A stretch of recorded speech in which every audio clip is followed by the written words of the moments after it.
और उनके काफिले पर भी पथराव हो और उस पर अनदेखी सरकार की ओर से रहे, यह घोर निंदनीय है। और मैं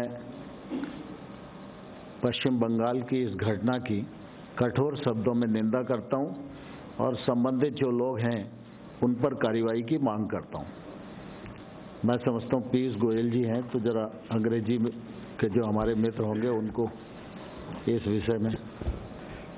Friends, I would like to join my colleague Tomar ji in condemning in the strongest terms the violent attack on our national president Shri JP Nadda ji and the General Secretary of BJP Shri Kailash Vijayvargiya ji. It is a deplorable incident. It demonstrates a complete breakdown of law and order in the state of West Bengal. Since yesterday, there was evidence of inadequate police presence for the national president of the world's largest political party. There were clear signals emanating from the establishment that they were uncomfortable with the growing popularity of the Bharatiya Janata Party in West Bengal. And the attack, the way the stones were pelted on the cavalcade, you saw the size of the stones, you saw the injuries that our senior leaders have faced. It is fortunate Mr. Nadda's car was bulletproof. Otherwise, this clearly was an attempt to muzzle democracy in West Bengal. And we strongly condemn it. We believe strictest of action should be taken on the goons who have attacked the national president of the BJP. In fact, this is not only an attack on Mr. Nadda, it is an attack on the very foundations of the rich democratic tradition of India. Once again, we demand the strongest of action and condemn this heinous incident of attacking Shri JP Nadda ji.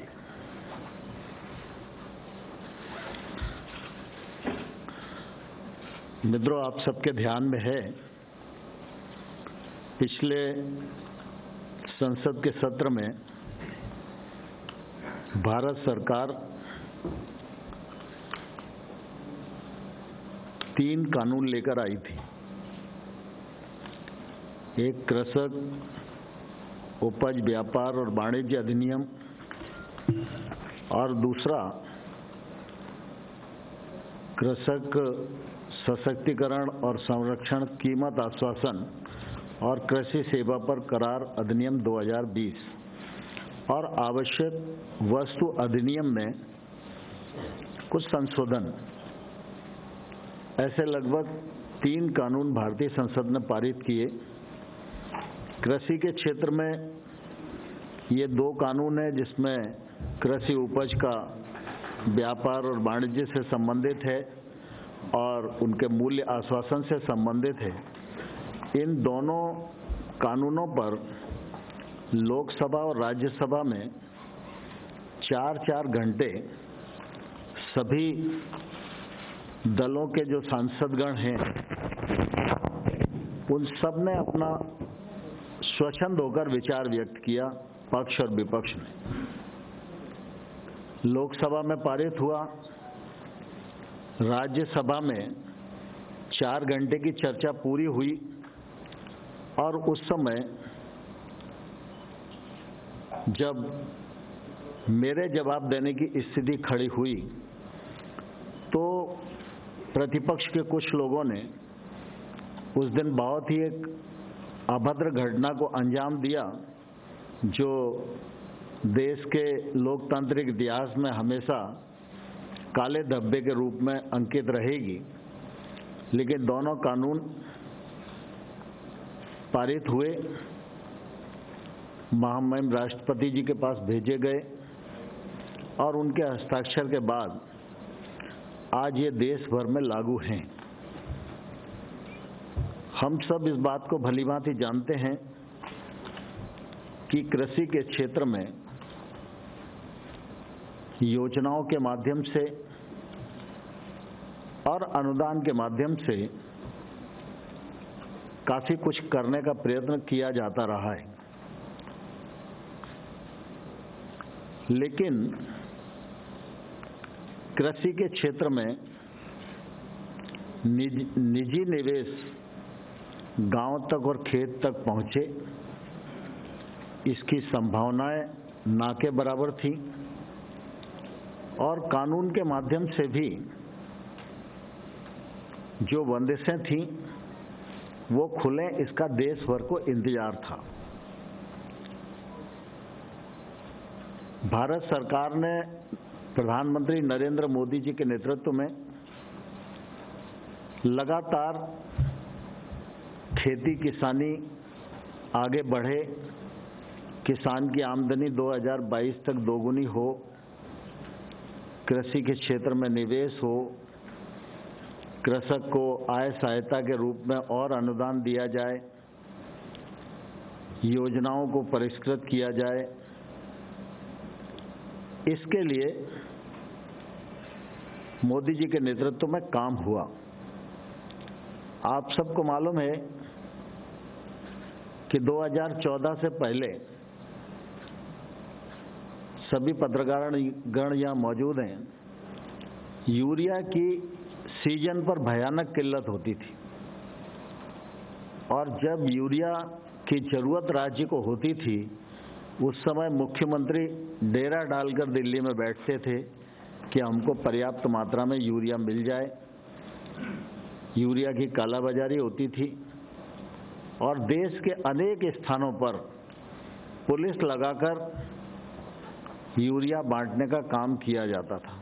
कई बार ऐसी घटनाएं भी आती थी कि railway station से urea लूट लिया गया, बीच में कोई यूरिया का ट्रक जा रहा था उसको रोक लिया, क्योंकि लोगों को ये रहता था कि अगर ये सामने से निकल गया तो यूरिया नहीं मिलेगा। मोदी जी ने यूरिया को नीम कोटिंग किया और गत 6 वर्षों में कोई भी यूरिया की किल्लत देश को नहीं हुई, किसान को नहीं हुई। सुचारू रूप से यूरिया की पर्याप्त मात्रा में आपूर्ति होती रही और इसलिए ऐसे तमाम सारे विषय हैं जिनको 6 साल में किया गया, मैं उनको आपके सामने रख सकता हूं, लेकिन सारे विषयों को करते करते करते करते इस बात की देश को अपेक्षा थी कि कानूनों के माध्यम से भी हमको कृषि के क्षेत्र को आगे बढ़ाने की आवश्यकता है और इस मामले में पहले अनेक बार सरकारों के माध्यम से, कमीशन के माध्यम से, स्वामीनाथन साहब जैसे विद्वानों के माध्यम से ये रिकमेंडेशन की जाती रही। ये कानून आए तो इन कानूनों के माध्यम से सरकार की ये कोशिश थी कि किसान मंडी की जंजीरों से मुक्त हो और मंडी की परिधि के बाहर वह अपना माल किसी को भी कहीं भी और अपनी मनचाही कीमत पर बेचने के लिए स्वतंत्र हो, ये कानून में प्रावधान किया गया। मंडी परिधि के बाहर जो ट्रेड होगा उस पर कोई टैक्स नहीं लगेगा। अब स्वाभाविक रूप से किसान को बेचने की स्वतंत्रता मिल जाए, बिना टैक्स के खरीद फरोख्त हो, इसमें किसी को क्या आपत्ति हो सकती है। अभी कोई भी कानून इस बात को प्रावधानित नहीं करता कि 3 दिन के भीतर उसके उपज का कीमत बेचने के बाद उसको भुगतान हो जाएगा, लेकिन इस कानून में इस प्रकार का प्रावधान किया गया।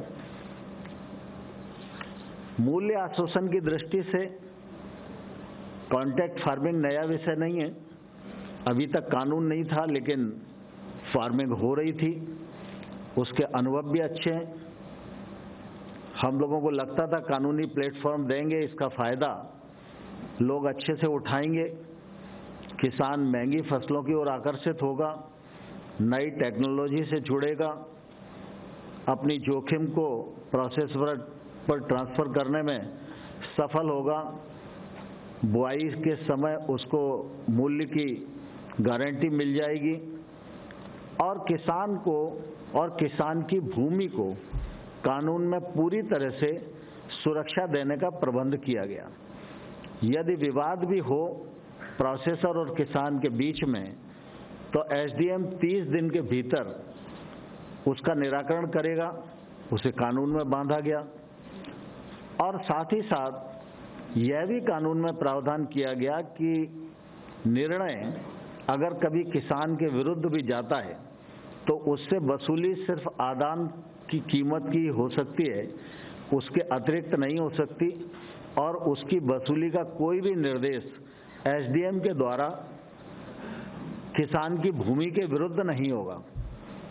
किसान की भूमि सुरक्षित रहे, इस दिशा में सरकार ने पर्याप्त विचार विमर्श किया और किसान को पूरी तरह सुरक्षित करने में प्रावधान किए।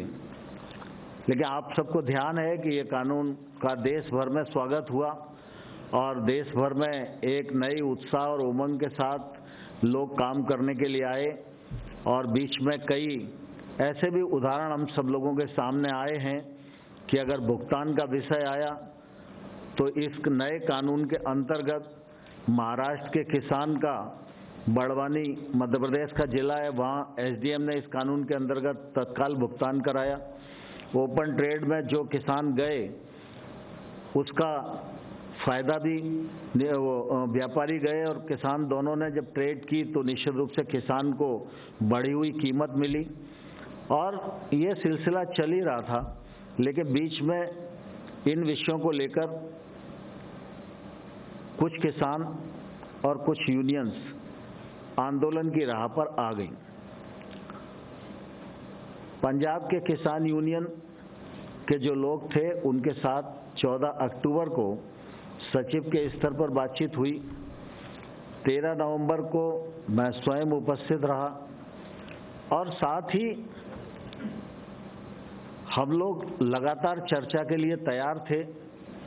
विषयों को लेकर वार्ता चली रही थी और इसी बीच में 26 और 27 के आंदोलन की घोषणा हो गई। फिर हम लोगों ने 3 दिसंबर की बातचीत का निमंत्रण किसान यूनियन को भेजा। चूंकि किसान आ चुके थे, रास्ता बाधित था, ठंड का मौसम था, कोविड का भी संकट था और इसलिए सोचा गया कि वार्ता जल्दी करनी चाहिए। तो 3 दिसंबर के स्थान पर 1 दिसंबर को की, 1 दिसंबर के बाद फिर 3 दिसंबर को की, 3 दिसंबर के बाद फिर यह तय हुआ कि 5 दिसंबर को करें, तो 5 दिसंबर को वार्ता का क्रम चला और फिर यह तय हुआ कि 7 तारीख को हम दोबारा से इन विषयों को लेकर बैठेंगे और कुछ मार्ग प्रशस्त करेंगे। लेकिन बीच में ही 6 तारीख को 9 तारीख की रात को फिर बातचीत हुई। 8 की रात को बातचीत हुई और बात में फिर एकदम ऐसी परिस्थिति बनी कि उनकी तरफ से कोई सुझाव आ ही नहीं रहा था। तो अंतोगत हमको ये लगा कि भाई किसानों के कुछ मुद्दे हैं और उन मुद्दों पर उनके मन में शंका है। तो चूंकि इतने दिन चर्चा हो चुकी है और कुल मिला के वो आखिरी में एक ही बात पर आते हैं कि एक्ट को रिपील कर दो।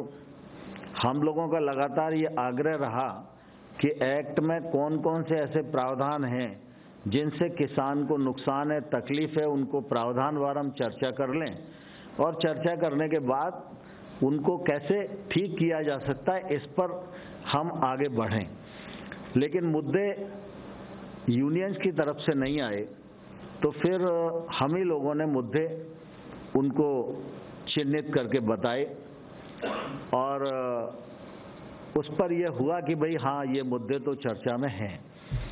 तो उन मुद्दों का सिलसिलेवार हम अपना प्रस्ताव बनाकर उनको भेज दें, ये विचार हुआ और आपने देखा कि हम लोगों ने उनको मुद्दों के प्रस्ताव बनाकर भेजे।